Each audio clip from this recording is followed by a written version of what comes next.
지금 우리가 살고 있고 또 우리가 마주하고 있는 현실은 소위 다원주의 사회라고 이야기를 합니다. 이렇게 실감이 나시는 분들도 있고 안 나시는 분도 있지만 뭐 그건 중요한 게 아니라 우리가 살고 있는 세계는 문화적 다원주의, 문화적 다원주의와 혹은 이제 다원주의적 다원화된 문화 뭐 그런 속에서 살아가고 있는 게 아니라 다원주의가 절대 진리고 또 절대 길이라는 것을 많은 현대인들이 공감하고 또 느끼고 실제로 그렇게 생활하는 시대 속에서 우리 기독교와 교인들이 살아가고 있다, 이 뜻이죠. 문화는 그냥 어떤 큰 저항감이나 큰 우리에게 압박감을 주지 않아요. 왜냐하면 그냥 우리가 선택해서 살면 되는 거니까. 뭐 타 종교도 있고 나와 생각이 다른 사람들이 같이 공존하는 것은 뭐 그리 어렵지 않죠. 예전에도 그랬으니까. 근데 다원주의가 절대적이다. 고로 유일성과 진리를 믿는 이 기독교 배타적 구원론은 잘못된 것이다. 이렇게 주장하는 시대가 저와 여러분들이 살아가고 있는 시대라는 거죠.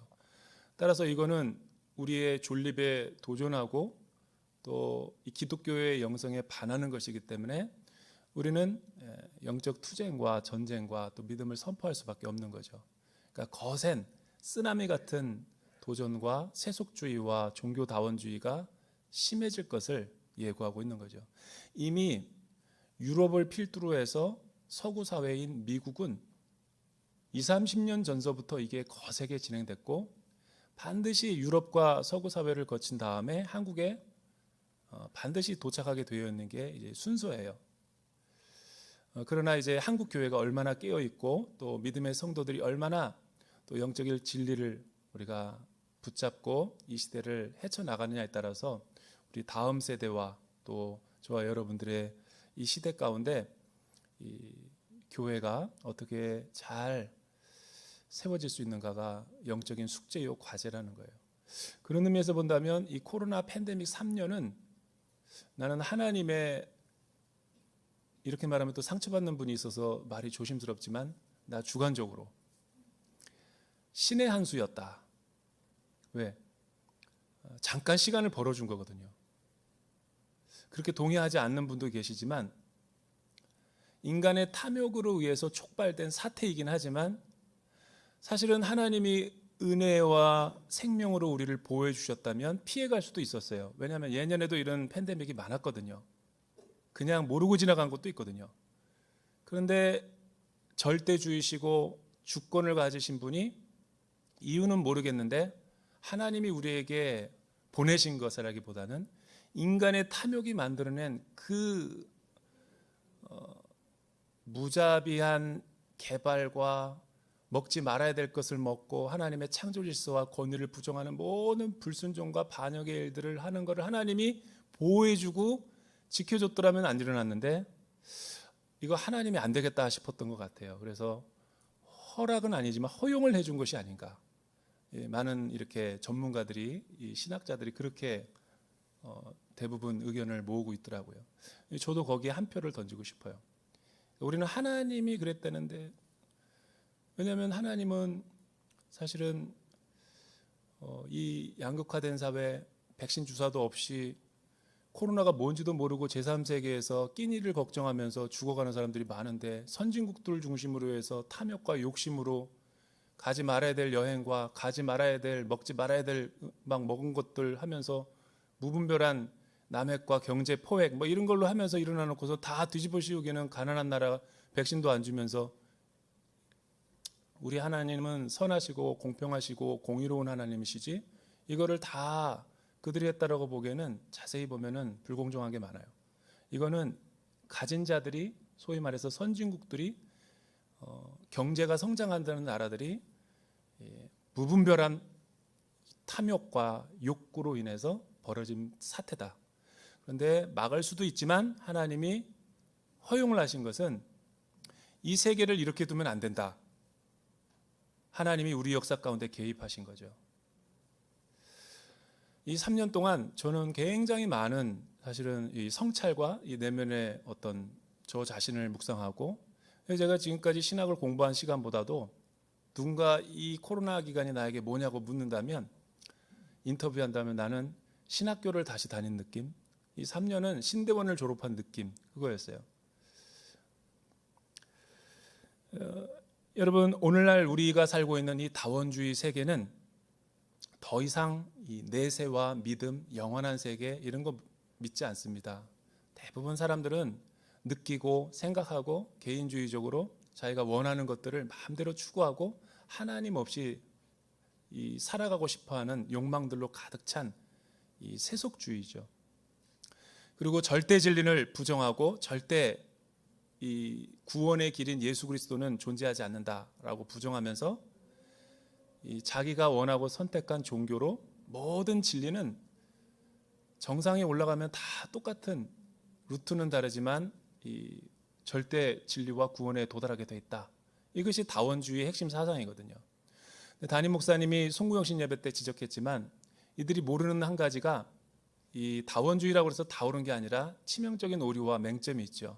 하나는 그렇게 상대적인 것이 진리라고 주장하는 사람들의 근거는 도대체 어디서 나오는 건가? 그것 또한 신념 아닌가? 그것을 절대 진리라고 믿는 근거가 뭔가? 그러니까 그런 치명적인 오류가 있을 뿐만 아니라, 그러나 한 가지 더 종교 다원주의와 다원주의 사람들이 공통적으로 주장하는 것 하나는 이 등산 이론인데, 등반론.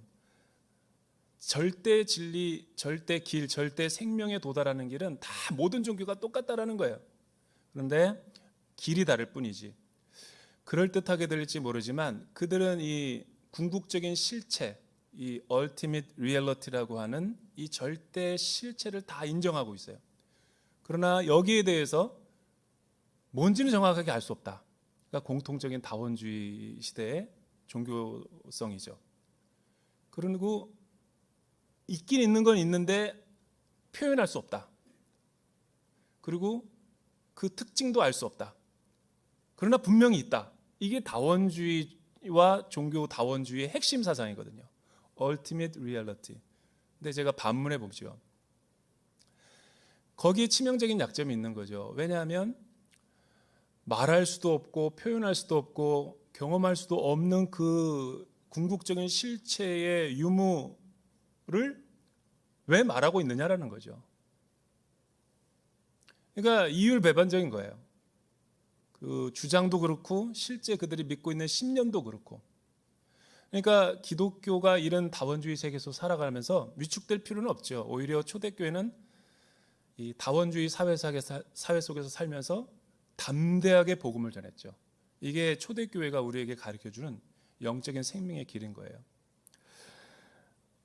이런 다원주의 속에서 교회가 대처하는 방식은 굉장히 극단적으로 나타납니다. 첫째는 아예 귀를 닫고 눈을 닫아버리는 거예요. 영적 무관심과 영적인 세상에 대한 담을 쌓고 개토화로 들어가는 거죠. 이 성을 쌓고 개토로 들어가 버리는 거예요. 그쪽은 어차피 지옥의 땔감이니까 우리는 구원받은 사람들이고 여기서 우리는 천국 가니까 이 교회가 거룩한 성을 만들어서 그 안에만 모이는 거죠. 반대로 어떤 극단주의자들은 나는 분명하게 내가 진리를 믿고 있는데 주님은 나에게 계시로 말씀하셨는데 저 이방 세력들이 이렇게 하나님의 말씀을 도전한다? 참을 수 없다. 그래서 이 남양주 어떤 고 사찰에서 실제로 일어난 일인데 굉장히 오래된 절에 기독교인이 휘발유를 가지고 톱을 가지고 정승을 자르고 휘발유로 다 불태워버렸죠. 문화재 유산을. 그래서 뭐 9시 뉴스에 대서특필했죠. 얼마 안 된 일입니다. 이 일은 한두 번 일어난 게 아니에요. 제가 대학교 때도 뭐 그냥 정승을 잘라버려요. 몰래 톱으로 선교단체에서. 그리고 단군상을 돌로 깨트려버리고 뭐 이런 일들이 비일비재에 일어났어요. 근데 그때는 그래도 기독교가 힘이 있었기 때문에 뭐 커다랗게 빅뉴스가 되거나 뭐 이렇게 막 비난하는 일, 왜냐하면 더 과거 100년 동안 선한 일을 많이 했고 영향력을 많이 끼쳤기 때문에. 그런데 이것이 시대가 바뀌면서 오늘날 이런 일이 일어난다? 그거는 거의 교회의 존폐 위기에 가깝습니다. 예컨대 이주연 산마루 교회 목사님이 그런 말씀을 하셨죠. 문제는 다 대형 교회들이 일으키고 우리 조그만 교회나 미자립 교회들은 하루에 1000개씩 문을 닫는다. 그런 불미스러운 일들이 일어날 때마다 일부 몰지각한 사람들의 그런 행동으로, 무례한 행동으로 인해서 기독교의 대사회의 신뢰와 이미지는 심각한 타격을 입니다. 더 이상 20년 전도가 안 되는 일, 그런 극단적인 행위로 인해서. 근데 이게 우리가 지금 마주하고 있는 현실이고 저와 여러분의 일터와 가정과 자녀들 교육에 일어나고 있는 일이죠. 이 문제에 대해서 해답을 제시한 신학자가 있습니다. 영국의 선교사였고 신학자였고 또 오늘날 가장 거의 그냥 이 신학을 지배하고 있는 신학자죠. 레슬리 뉴비긴. 그는 여러분 젊은 날에 선교단체에 헌신해가지고 영국 교회에 파송을 받아가지고 인도에 35년 동안 은퇴할 때까지 65세까지 선교를 잘하고 풍성한 열매를 경험한 선교사였어요. 그리고 이제 은퇴를 하고 고국으로 돌아가는데 영국으로 돌아와서 그는 충격에 빠집니다. 두 가지 충격에 빠졌는데 자기를 파송했던 교회가 다 사라져버리고 또 35년 동안에 영국에 일어난 일은 교회가 힘이 없어지고 더군다나 이 미전도 종족보다도 더 못한, 오히려 자기가 35년 동안 선교했던 남인도보다도 복음화율이 떨어지는 걸 보면서 충격을 받아요. 그때부터 식음을 전폐하고 그는 다시 성경을 읽기 시작했죠. 그리고 그는 새로운 교회론과 새로운 선교론을 우리 기독교 교회의 화두로 던졌어요. 그것이 바로 오늘날 유행하고 있는 선교적 교회론이죠. 여러분, 미셔널 처치라고 하는 그의 주장이 어디서 나오는가? 우리가 타문화 선교지로 가자, 이거를 구별하기 위해서 미셔널이라는 형용사를 쓴 거죠. 오늘날 다원주의 사회 속에 있는 그리스도인과 또 복음 전도자와 우리가 일상 속에서 같이 공존해 살아가려면 과거식으로 선교를 해서는 안 되고 과거 형태의 교회를 추구해서는 안 된다라는 게 핵심 논지예요. 그가 고국에 돌아와 보니까 교회가 다 클럽으로 바뀌고 술집으로 바뀌고 또 더 이상 복음이 들어가지 않는 상대적인 진리가 되어버린 것을 보고 충격에 빠지죠. 그래서 그는 성경을 읽다가 교회를 다시 한번 생각해 보게 됐어요. 성경에서 그동안 2000년 동안 우리 교회가 이해하고 있었던 교회론이 그는 잘못됐다라고 전제를 합니다. 왜냐하면 과거의 교회론은 이 세 가지였어요.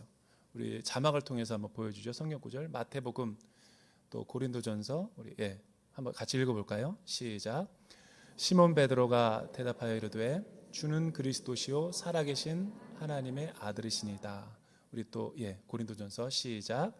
너희는 그리스도의 몸이요 지체의 각 부분이라. 에베소서 시작. 또 만물을 그의 발 아래 복종하게 하시고 그를 만물 위의 교회의 머리로 삼으셨느니라. 교회는 그의 몸이니 만물 안에서 만물을 충만하게 하시는 이의 충만이니라.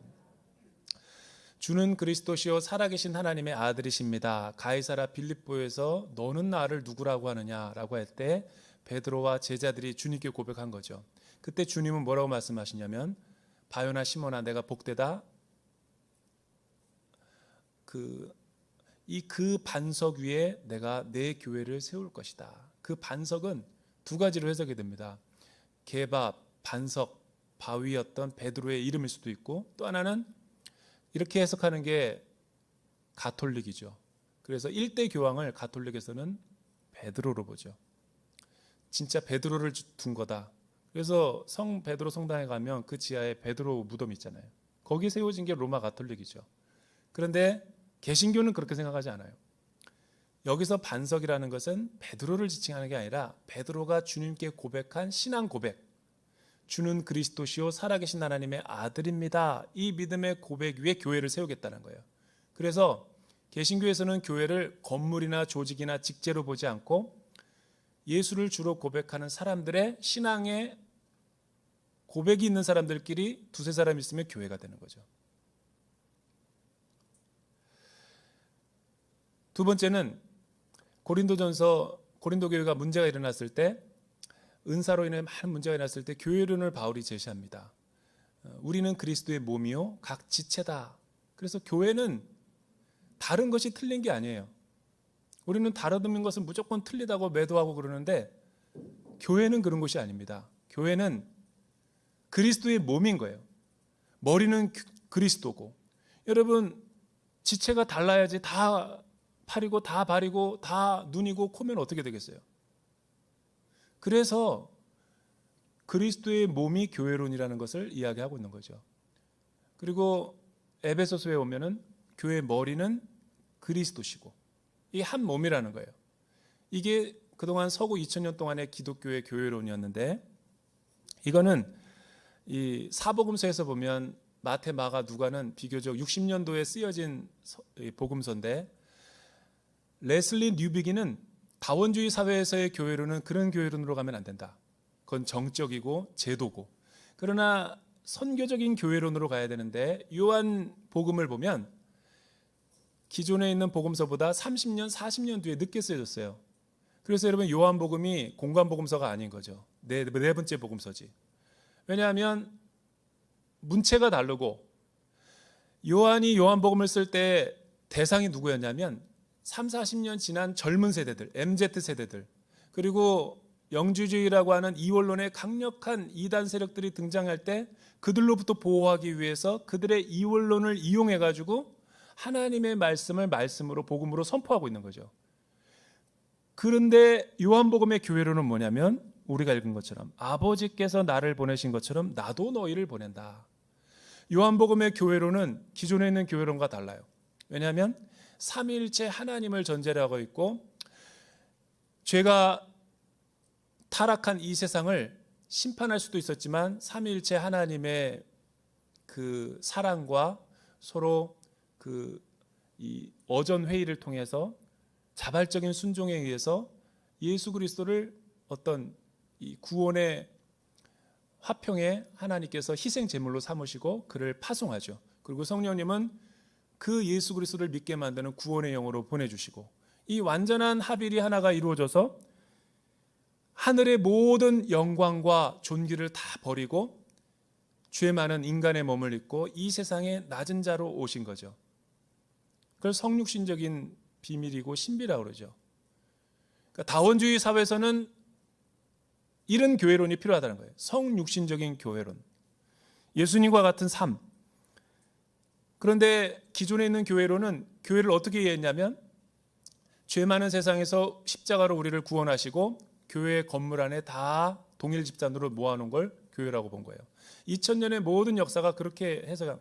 그러니까 더 많은 성당, 더 많은 예배당, 더 큰 예배당, 수용할 수 있는 거를 다 모으고 세상과 차단하고 강대상에서 말씀을 선포할 때 그렇게 해서 교회를 이해했던 거예요. 교회 오면 하나님 나라인 것 같은데 또 월요일서부터 토요일까지는 지옥이고, 이원론적인 삶을 사는 거예요. 교회 생활 아울렛 가고 새벽 기도하고 사역을 교사로 돕는 것은 다 거룩한 일 같은데 세상에서 돈 벌고 연구하고 이러는 거는 다 세상 학문이라고 치부해버린 거예요. 여러분, 그러니까 그 당시가 얼마나 강력한 그게 이제 이데올로기였겠어요. 근데 우리 주님은 요한복음에서 그걸 완전히 깨트리시고 교회론을, 혁신을 일으켜버린 거죠. 우리를 부르신 것도 교회론이 맞지만 그렇게 끝나면 반쪽 찔린 거예요. 우리를 부르신 그 하나님은 하나님이 나를 보내신 것처럼 나도 너희를 보내노라. 어디로 보내요? 우리의 부르심의 자리로 다시 부르는 거예요. 세상 속으로. 그래서 축도 끝나면 우리는 여러분들을 선교사로 파송하는 거지 예배가 끝난 게 아닙니다. 월요일서부터 예배자가 되는 거예요. 이 말씀이 우리에게 굉장히 사실은 중요하다라고 레슬리 뉴비기는 해석을 하는 거죠. 교회나 성도는 세상으로 부르심을 받고 동시에 보냄을 받은 사람이어야 된다. 그렇지 않으면 다원주의 사회에 실패하는 거예요. 불상 깨트리고 자기가 하고 싶은 대로 믿는 거죠. 여러분, 그렇게 해서는 선교와 복음이 안전해지죠. 두 번째는 교회와 성도들을 파송한 것은 교회가 아니라 삼위일체 하나님이시라는 거죠. 이 말씀에 의하면. 그래서 레슬리 뉴비기는 이 두 개의 도표를 이용했어요. 우리 한번 그림을 보여주시죠. 이 자막을 보면 교회의 선교가 있고 하나님의 선교가 있죠. 여러분 2000년 동안에 그동안의 선교를 어떻게 이해했냐면 레슬리 뉴비긴이 자신이 그랬죠. 자신이 많은 성도들 가운데 선교사님들 몇 명 훈련시켜가지고 국가대표를 뽑아가지고 남인도로 보낸 거죠. 그런데 돌아와 보니까 이런 교회들은 예배, 교육, 선교를 하나의 분과로 여기고 봉사, 친교 중에 하나인 거예요. 그러니까 다 선교사가 될 필요 없죠. 다 메인 스테디움에 앉아서 구경만 하고 몇몇 국가대표만 뽑아가지고 플레이만 즐기면 되는 거예요. 서구교회가 그런 거죠. 선교를 하나의 제도로 본 거예요. 그러나 레슬리 뉴비긴은 다원주의 사회에서는 그러면 안 된다는 거죠. 이런 교회는 교회나 선교단체가 선교사를 파송하는 아주 잘못된 구조라는 거예요. 그러나 선교적 교회는 뭐냐면 선교하시는 하나님, 선교의 주체는 삼위일체 하나님으로부터 시작됐다. 오늘 본문에 의하면. 그래서 하나님은 온 땅 우주 만물을 창조하신 분인데 학교와 병원과 교회도 그 가운데 원어브댐이고 문화, 예술, 봉사단체, NGO, 가정, 정부, 기업 다 하나님이 통치하시는 거예요. 왜냐하면 만물의 주님은 주님이시니까. 이게 다원주의 사회의 모델인 거죠. 그러나 중세를 중심으로 해서 서구 기독교 사회가 힘과 파워, 어떤 헤게모니로 물질과 숫자와 이렇게 물량주의로 선교를 할 때는 이렇게 선교하지 않았어요. 자기가 선교하는 거라고 그러고 자기가 선교사로 나가는 거라고 그러고 잘못된 거죠.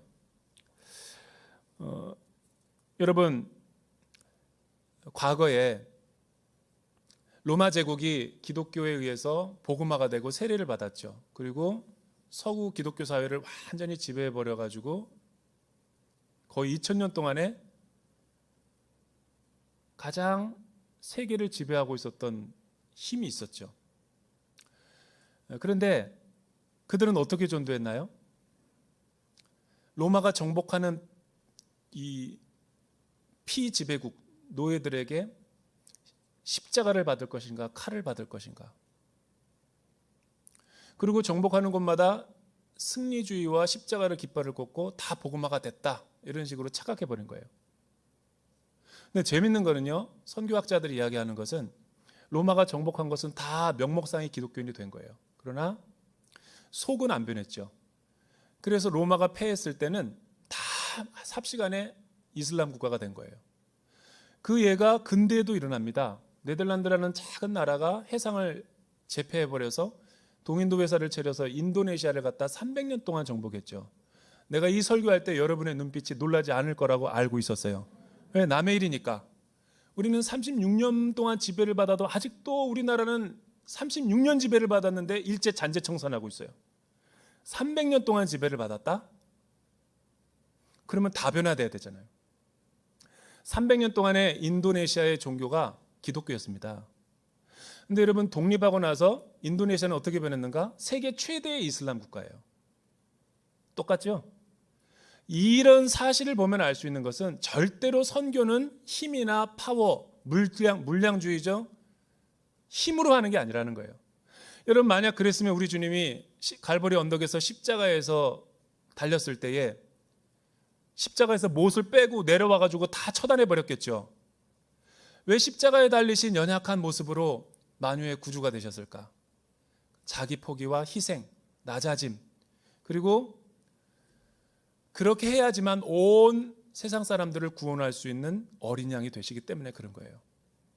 근데 오늘날 서구 교회의 영향을 받는 한국 교회가 이 다원주의 사회를 살아가면서 비슷한 경로를 걸어가고 있는 거예요. 서구 사회가 걸어왔던. 여러분 140년 선교 역사 가운데 복음 전례가 된 뒤에 100년까지는 그래도 그럭저럭 우리 믿음의 선배들이 워낙 탁월하게 잘해서 사회에 영향력이 있었어요. 92년도까지는. 그런데 92년도부터 내리막길을 걸고 있는데 그 주된 이유가 뭐냐면 힘으로 뭔가를 하려고 그랬어요. 숫자, 힘, 어떤 정치적 권력. 사실은 그런 게 전도와 선교가 아니거든요. 그때 잠깐은 그렇게 될 수 있지만 오히려 역풍이 불거나 폐해가 더 컸죠. 기독교 장로 대통령 나오는 거를 박수 치면 안 되는 거예요. 여러분, 그런 권력과 정치를 통해서 될 거면 진작에 끝나버렸죠.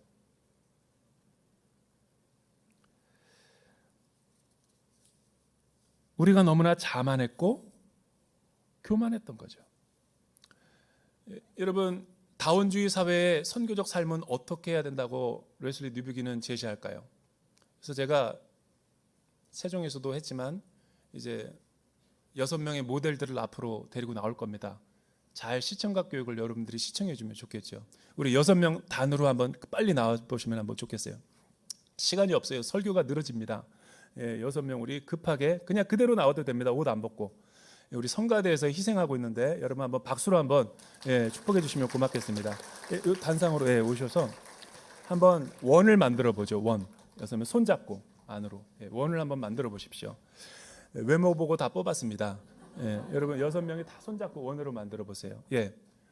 그동안 과거에 우리가 교회론이라고 했고 우리가 교회 생활이라고 했던 모든 것이 어떤 식으로 진행되냐면 이런 식으로 진행됐죠. 우리끼리 손을 잡고 성을 쌓고 개토화돼서 우리를 바라보면서 서로를 블레싱하며 축복한 거죠. 높은 담벼락을 만들어 놓고 세상 사람들 보고 믿지 않는 사람들 보고 오라고 그랬죠. 교회 초대하고. 그러나 코로나 이후에는 이제 이런 팬데믹이 지나고 나서 포스트 코로나 시대는 다원주의 시대는 이런 구조가 될 수 없어요. 왜냐하면 이거는 우리들만의 리그잖아요. 우리들만의 천국이죠. 그리고 이 구조의 문제점은 이원론족이라는 거예요. 교회는 너무나 거룩한데 세상은 너무나 악하다. 이러한 보수적인 교회에 의해서 성장할 때가 있었어요. 그런데 자유주의자들은 약간 리버럴한 사람들은 여기에 반론을 일으켰죠. 그래서 그들이 한 교회론의 모습은 무슨 소리냐, 이건 교회가 아니다, 이기적인 집단이지. 세상으로 나가서 시민단체도 만들고 정치인도 나와야 되고 광화문에 촛불도 들고 나가야 되고 노조도 결성해야 되고 뭐 이런 식으로 막 세상과 똑같은 일을 하는 거죠. 한번 모델을 바꿔보겠습니다. 여러분 밖으로 한번 향하셔서 손을 잡아보실래요? 밖으로. 그렇죠. 모델들이 워낙 정말 탁월합니다. 한 번 말하면 10가지를 합니다. 여러분 이게 우리 기성의 교회를 반대하고 비판했던 사람들의 교회 모습이죠. 여기는 오히려 자기들을 바라보고 복음의 알맹이도 없고 십자가 교류도 없고 무조건 세상과 동화돼서 나가면 된다. 이런 식의 주장을 펼쳤어요. 그럼 레슬리 뉴비긴이 말하고자 하는 교회론이 뭐죠? 선교적 교회는 지금 우리가 살고 있는 세속주의와 상대적인 진리 그리고 개인주의적인 진리, 절대 진리는 없다라고 생각하는 이 사회 속에서 교회가 선교를 하고 복음을 전하려면 이런 구조가 돼야 된다는 거죠. 이제 손 다 놓으세요. 그리고 뒤로 돌아보세요. 아무데나 보고 서 있어 보세요. 아무데나 시선을 다른 데로. 김선한 집사님은 저를 바라보고. 이거죠. 이게 선교적인 교회죠. 선교적인 교회가 뭐냐면 같이 모여 있긴 하지만 게더링은 하지만 시선은 다른 데를 두는 거예요. 마치 차를 운전하다가 여러분 3가지를 보죠. 사이드 미러, 블라인드 스팟에 사고 있나 없나. 백미러를 통해서 보죠. 그러나 우리는 주로 80%는 앞을 통해서 보죠. 이게 선교적 교회인 거예요. 옆에 사람도 챙기지만 우리만의 집단이 아니라 나보다 다른 사람, 또 세상. 이렇게 해서 우리가 가는 곳마다 하나님의 통치와 주권이 임하는 곳이 하나님 나라의 선교인 거죠. 이것을 말하고 싶었던 거죠. 감사합니다. 우리 박수 한번 크게 여러분 쳐보실래요? 오늘 여러분들은 무료 커피를 드실 수 있습니다. 5층에서 제 이름을 걸고. 그리고 여러분 이 말씀이 그러면 우리 23년도 우리의 순과 공동체 다락방에 어떻게 적용돼야 되는가? 적용이 되게 중요한 거예요. 이렇게 만약 우리가 교회를 받아들인다면 교회에서 예배드리는 것도 우리는 하나님의 기쁨이고 그리고 식당으로 가서 주방에서 일을 할 때 밥을 짓고 반찬을 만들 때 또 아기 기저귀 갖는 것도 하나님의 나라고 일터에서 야근하면서 늦게까지 힘든 프로젝트 일들을 감당하는 것도 지치지만 이것도 하나님의 소중한 일로 여기고 또 식당에서 내가 종업원으로 해서 정말 박한 월급을 받으면서 가정의 생계를 책임진다. 여러분, 양파를 깎고 감자를 깎는 것도 설거지를 하는 것도 하나님의 존귀한 일인 거죠. 거기에 하나님이 함께 하시는, 나를 보내셨으니까. 나는 선교사로 파송이 된 거죠. 나를 통해 다른 사람들이 하나님의 거룩을 보는 거죠. 이게 교회죠. 더 나아가서는 아울리치를 이런 교회들은 이벤트로 하지 않아요. 7, 8월 여름에 한 번 가지 않죠. 이런 분들은 다 오픈 공동체를 내서 난민들, 외국인 노동자들, 한국말하는 중국인 유학생들, 탈북민들 다 우리 순환에 와서 같이 순모임을 하는 거죠. 과연 가능한가? 우리가 아직 이게 그런 이 레슬리 뉴비긴이 말한 이런 식의 선교를 하고 있지 않은 거죠. 옛날 방식으로 하고 있기 때문에 그런 거예요. 그것이 오늘날 교회의 위기를 불러왔다라는 거죠. 벽을 치고 바리케이트를 치고 코드 맞는 사람들끼리 순모임하고 교회 처음 나온 사람은 배회하고 안내도 없고 우리들만의 리그, 우리들만의 천국이죠. 교회는 이러면 안 돼요. 그래서 교회가 욕을 먹는 거예요. 힘으로 하는 게 아니라 우리가 길, 진리, 생명이라고 했을 때는 예수님이 보여준 것처럼 낮아짐, 겸손, 희생, 이렇게 우리가 일상에서 살아갈 때 세상이 우리를 보고 놀라는 거예요. 그래서 초대교회가 여기까지 온 거죠. 근데 우리는 그 초대교회 영성을 다 잃어버렸어요. 저와 여러분들이 올 한 해 이런 믿음의 길, 진리의 길을 걸어가는 선교적 삶이 되기를 주님의 이름으로 축복합니다.